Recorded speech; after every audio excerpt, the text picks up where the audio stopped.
Depuis la dernière vidéo actualité, il s'est passé énormément de choses. Salut à tous, ici Reg et re-bienvenue dans cette vidéo. On va parler d'actualité. Il y a des mouches dans ma pièce. Putain, c'est l'été qui arrive. Il y en a vraiment beaucoup dans cette vidéo, donc je vais aller assez vite par actualité. Il y a genre une quinzaine d'actualités, donc je vais pas m'attarder sur chaque actualité pendant 20 minutes parce que de toute façon, vous allez voir, beaucoup d'actualités, c'est juste quelques images, quelques petites annonces. Il y en a quelques-unes qui sont vraiment intéressantes pour le coup et qui me donnent vraiment envie d'être plus tard dans l'année. Mais globalement, vu qu'il y a eu le CinemaCom à Las Vegas, c'est un peu pour vous mettre à jour sur quelques annonces et vous dire ce que j'en pense. Et évidemment, pour attendre votre avis dans les commentaires, vous allez voir, vous avez beaucoup de choses auxquelles réagir. Mais avant de commencer cette vidéo, j'aimerais remercier le partenaire officiel de celle-ci, le navigateur d'internet Opera. Vous savez très bien ce qu'est un navigateur d'internet, mais ce qui est intéressant, et j'en ai déjà parlé dans les précédentes vidéos, c'est ce qui rend Opera unique et c'est surtout la barre latérale de navigation qui vous permet de parler sur Messenger, Instagram, WhatsApp en même temps que vous naviguez et même écouter de la musique sur YouTube Premium, Spotify, Deezer, ce que vous voulez. Ça arrête même la musique si vous lancez une vidéo pendant que vous l'écoutez, donc c'est génial, pas besoin d'aller dans plein d'applications différentes. Tout est dans Opera et l'objectif c'est vraiment de pouvoir naviguer librement sans problème et surtout en faisant plein de choses à la fois. En plus de ça, évidemment, il y a un VPN, on en a déjà parlé, et il y a aussi un adblocker, ce qui est vraiment cool. Mais pour passer de votre navigateur habituel à Opera, c'est simple, vous avez un outil d'importation qui transfère vos favoris, votre historique, vos cookies et même vos mots de passe. Ça se fait en 3 clics et ça marche même avec vos extensions du Chrome Store. En plus de la barre latérale, il y a un outil que moi j'aime beaucoup, c'est le pop-out vidéo. C'est-à-dire que vous regardez une vidéo tranquillement et là vous dites j'ai envie de lire un article en même temps, j'ai envie de naviguer sur un feed d'une application ou d'un site internet. Vous cliquez sur le pop-out vidéo et là vous pouvez mettre la vidéo où vous voulez sur votre page et sur n'importe quel onglet. L'objectif est d'être multitâche. Ensuite vous avez l'outil de capture d'écran qui permet évidemment de prendre des captures d'écran, ce qui est trop cool pour évidemment partager des images de films, de séries par exemple, des extraits de bande-annonce, même des mèmes si vous voulez faire des blagues ou plus généralement des photos avec vos amis ou partager sur votre fil d'actualité. L'outil de capture d'écran est super pratique, super efficace et hyper simple d'utilisation. Si vous avez un PC portable, vous avez un économiseur de batterie qui est super bien et intégré à Opera. En plus, ce qu'on a prévu, c'est qu'il y a cette fonctionnalité que j'aime beaucoup dans Opera, qui est le fameux pinboard. Vous pouvez tout mettre, des courses, des films, des séries, ce que vous voulez. Et je vous ai préparé un pinboard spécial Reg où vous pouvez me suivre sur plein de pages différentes comme Letterboxd que je vais bientôt lancer. Pensez à utiliser le lien pinboard et évidemment Opera est disponible dans la description et dans le commentaire épinglé et il est évidemment gratuit.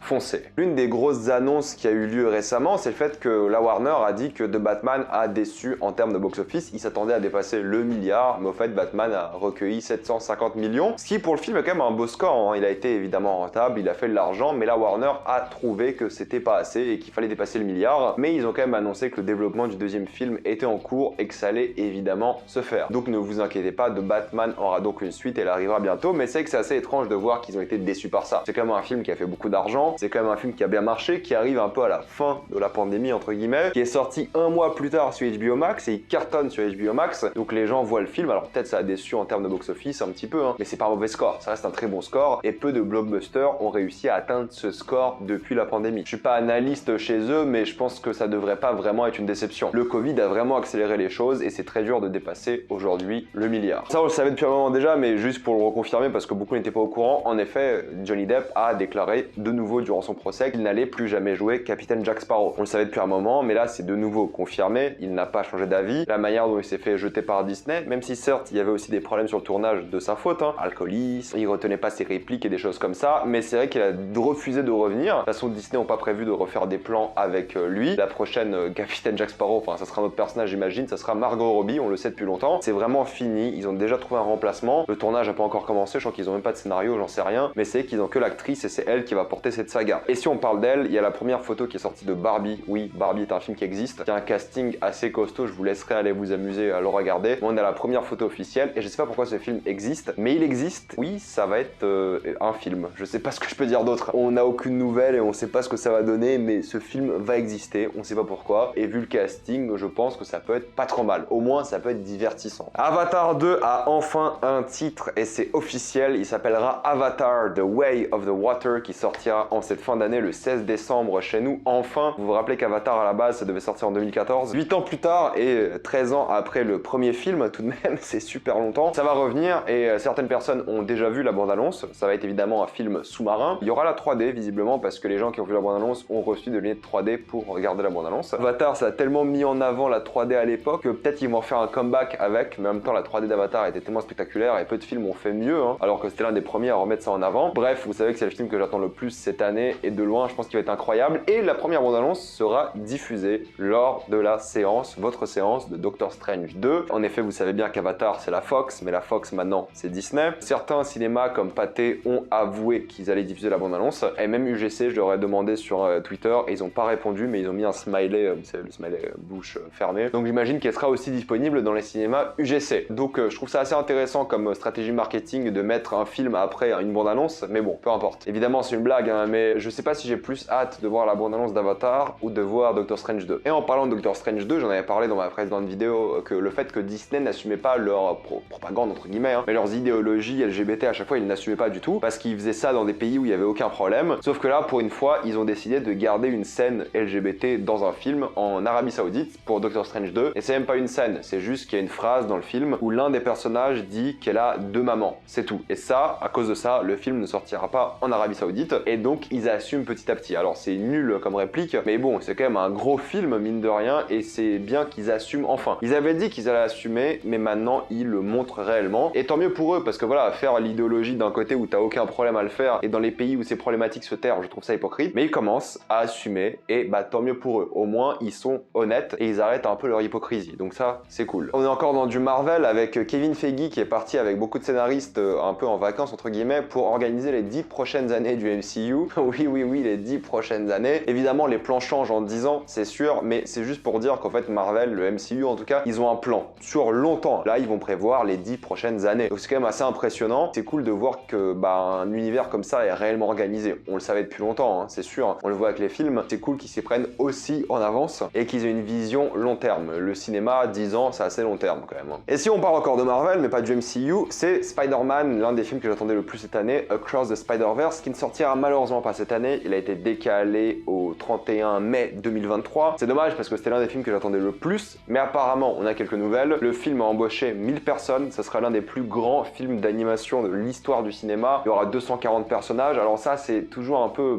Je m'en fous un peu de ces statistiques, parce que s'il y a 240 personnages et le film dure 1h50 et tu vois un personnage pendant une seconde, c'est pas des personnages pour moi, c'est des figurants. Mais ils ont quand même comparé au précédent film où il y en avait 40. Tout de même, voilà, 240 personnages, c'est juste pour faire genre, il y aura énormément de clins d'œil. Il va se balader dans 6 univers différents, et Oscar Isaac a dit que son personnage, Spider-Man du futur, ne fera pas de blagues. Le mec est sérieux, et j'ai hâte de voir justement un méchant Spider-Man. Je pense que ça va être un film extraordinaire. Je suis déçu qu'il sorte l'année prochaine, mais évidemment, tant mieux. Je préfère avoir un film vraiment compétent qu'un film qu'ils ont fait à l'arrache. Donc si le film doit sortir dans 1 an, qu'il sorte dans 1 an et il sera bien. Et il s'appelle donc toujours Across the Spider-Verse. Je dis ça car du coup le titre du prochain a été changé, car oui, ce sera une trilogie pour l'instant. Il s'appelle Beyond the Spider-Verse et il sortira normalement en mars 2024. Donc tout a été décalé et écoutez, ça restera les films que je vais le plus attendre dans ces années respectives. Mais c'est dans longtemps. Mais quand même, je vais beaucoup l'attendre. Ezra Miller, depuis la dernière vidéo, a de nouveau été arrêté. Je crois qu'il est encore en liberté maintenant, mais c'est vrai qu'il terrorise apparemment Hawaï. Il se fait toujours arrêter et la Warner est en train de réfléchir à un plan sans The Flash. Ils font beaucoup de promotions par rapport à The Flash en ce moment, mais sans parler d'Ezra Miller pour le coup. Ils parlent de plein d'autres personnages, ils parlent de plein de scènes. Ils ont montré une bande-annonce de Flash au CinemaCon ou un teaser, peu importe, ça sera bientôt disponible. Et ils sont en train de se séparer, j'imagine, d'Ezra Miller, vu tout le bordel qu'il fait et le fait qu'il a été arrêté déjà 2 fois en 1 mois. Apparemment, il a jeté une chaise sur quelqu'un. Voilà, c'est pour ça. C'est un crétin, il gâche sa carrière, tant pis pour lui. Phase 10, le logo on dirait X-Men, mais peu importe, Phase 10, et je sais qu'il y a plein de gens qui ont fait la blague. Pourquoi est-ce qu'ils n'ont pas appelé Fast 10, Fasten your seatbelt, voilà, mettez ta ceinture, fasten, bref, peu importe. Donc Fast 10 va sortir l'année prochaine, si j'ai pas de bêtises. Et le problème, c'est que Justin Lin, qui a donc fait pas mal des films, 3 sur 9 du coup, était en train de réaliser le film et malheureusement, il a quitté le navire à cause de différences artistiques. Il ne s'est pas bien entendu avec le studio et il ne sera pas à la réalisation du film. Apparemment, le fait de ne pas avoir de réalisateur en plein tournage, ça coûte à la production entre 600 et 1 million de dollars par jour, le temps qu'ils trouvent un nouveau réalisateur. Je sais pas qu'est-ce qu'ils vont prendre, ils sont sûrement en train de paniquer, chercher des alternatives, parce qu'ils étaient en plein tournage, donc c'est toujours compliqué de changer de metteur en scène en plein milieu. Ce sera un peu peut-être un film charcuté, ou alors il faut tout recommencer, j'en sais rien. Je sais pas à quel point ils sont dans le tournage, est-ce qu'ils ont fait 20% du film, 2%, 50%? Enfin bref, Justin Lin est parti, et c'est un peu dommage, parce que je trouve que les films qu'il a fait étaient peut-être les meilleurs, pas tous, mais quand même les meilleurs, et il a avait l'air un peu fatigué sur les vidéos qu'on voit de lui et il a décidé de partir. Je sais pas s'il y avait plus de problèmes que ça, en général l'excuse de différence artistique c'est toujours une excuse un peu fourre-tout, mais je suis curieux de voir ce que ça va donner tout de même parce que moi j'aime bien cette franchise pour ce que c'est, mais c'est vrai qu'il est parti et on verra qui va le remplacer. Vous vous rappelez d'Arthur et les Minimoys? Il y a un film qui va sortir bientôt, en juin je crois, qui s'appelle Arthur et la malédiction, ou juste Arthur Malédiction, qui va raconter l'histoire de jeunes adolescents qui vont aller dans la maison d'Arthur, oui d'Arthur et les Minimoys, et c'est un film d'horreur en fait. Ils vont se faire kidnapper visiblement d'après la bande-annonce, et ça sera dans le monde, dans l'univers d'Arthur et les Minimoys. Je sais pas ce que ça va donner, on a vu un teaser très court, on sait pas d'où ça vient, mais c'est Luc Besson qui scénarise et qui produit le film. Ça se voit que Luc Besson il a plus d'argent, mais certes là n'est pas la question. Je trouve ça assez intéressant comme concept, ça peut bien marcher. Écoutez, de jouer ça au mode horreur, on verra ce que ça donne. L'horreur en France j'ai toujours du mal, mais écoutez, ça peut être intéressant. On verra. C'est un peu sur base d'Urbex, donc ça peut être cool. Johan Reck va réaliser les 2 premiers épisodes de Sisterhood of Dune. Oui, il y a une série HBO qui va sortir qui s'appelle Sisterhood of Dune. C'est le réalisateur de Tchernobyl. Et oui, juste pour dire que ce projet existe encore et qu'il est encore prévu. Et maintenant que la franchise Dune est bien lancée, avec le film, avec les autres, il y aura aussi la série Sisterhood of Dune qui va sortir normalement, je pense, 2024 ou peut-être fin 2023. Ils n'ont pas encore commencé à réellement bosser dessus, le tournage n'a pas commencé. Mais oui, ça existe et ça va être probablement bien. C'est HBO.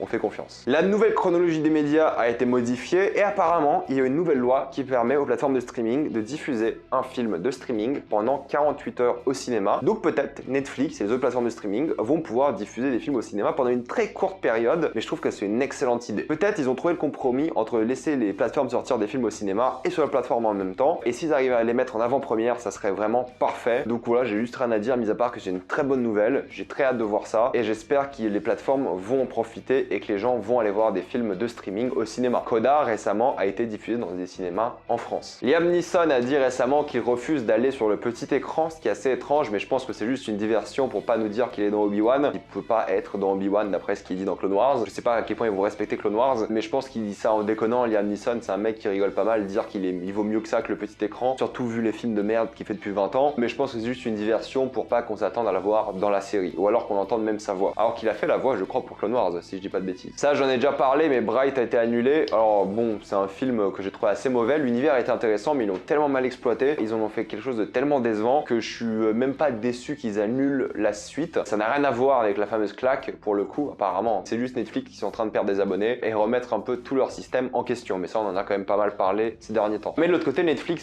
sortira de Greyman, qui est censé être la nouvelle franchise James Bond de Netflix, du petit écran. Greyman, il y a plein d'acteurs, encore une fois, super connus qui jouent dedans. C'est 200 millions de dollars, c'est un énorme blockbuster. On sait ce que ça vaut les blockbusters chez Netflix, mais on verra ce que va donner celui-ci car il est censé lancer une franchise d'action à la James Bond. Donc ils sont assez confiants par rapport à ça. Et le film sortira cette année et personnellement j'ai hâte de voir ce que ça va donner. Si vous vous demandiez pourquoi la saison 2 de Love, Death and Robots était bien plus sage que les précédentes, eh bien il y a une raison par rapport à ça. Les gens se sont plaints de la violence, de la nudité et c'est pour ça que la saison 2 est bien plus sage. Je dis ça car dans 2 mois, dans un mois même, il y a la saison 3 qui sort, le volume 3, peu importe, et on s'attend à être encore une fois aussi sage, qui est assez décevant parce que c'était un peu ce côté punk rock qui était cool de Love, Death and Robots, du sang, de la violence, du sexe. Love, Death and Robots, ça va ensemble et il y aura quelques comebacks des premières saisons qui vont être dans la saison 3, quelques suites à certains épisodes. Je vais pas vous spoiler lesquels si vous n'êtes pas au courant, mais globalement c'est vrai que je suis assez déçu parce que c'est ça qui était cool, c'était justement ce côté complètement déjanté et fun et complètement punk rock avec de la nudité, de la violence et tout qui était trop bien quoi. Mais malheureusement à cause de ça, à cause de ces plaintes, ils ont arrêté. Peut-être c'est aussi leur avis, ils se sont dit au fait on a peut-être un peu abusé, mais moi c'est ce que j'aimais aussi dans la série quand même, c'était le côté complètement décomplexé. On finit avec des news Sony. Venom 3 est prévu, et oui, et oui, et oui, Venom 3 sortira, quel enfer, c'est prévu. Je sais pas comment ça va se faire parce qu'apparemment ils ont pas le droit d'utiliser le symbiote parce qu'ils l'ont prêté au MCU, peut-être ils s'en fichent, peut-être j'ai mal compris ça, peu importe. Ils vont sortir le 3 pour le coup, donc Venom c'est leur franchise du moment qui cartonne, donc le 3 va sortir, c'est prévu, et ils ont prévu de sortir, alors là c'est assez hallucinant et tout le monde se moque de Sony depuis, hein. Ils ont prévu de sortir El Muerto, c'est un personnage, une sorte de catcheur qui est apparu un grand total de 2 fois dans les BD, 2 fois dans les BD Spider-Man, c'est tout, 2 apparitions. C'est l'un des personnages les moins connus et c'est pas une mauvaise chose de faire un truc sur un personnage pas connu, hein. Et juste qu'ils ont tellement un catalogue énorme Sony, pourquoi ils font ça quoi? Tout le monde s'est foutu de leur gueule et c'est compréhensible, ils font un peu n'importe quoi, j'en ai déjà parlé aussi sur la chaîne. Sony ils sont vraiment en train de foutre leur univers en l'air, mais du moment que ça leur fait de l'argent, je pense qu'ils s'en foutent. Je vais m'arrêter là, mettez-moi dans les commentaires ce que vous en pensez, êtes-vous d'accord avec ces news, est-ce que vous pensez qu'il y a de mauvaises nouvelles dans le tas, de bonnes nouvelles, tout ça dans les commentaires. Comme d'habitude, pensez à vous abonner à la chaîne pour plus de vidéos, mettez un j'aime, ça aide beaucoup la chaîne, suivez-moi sur tous mes réseaux et moi je vous dis à la prochaine fois. Salut à tous.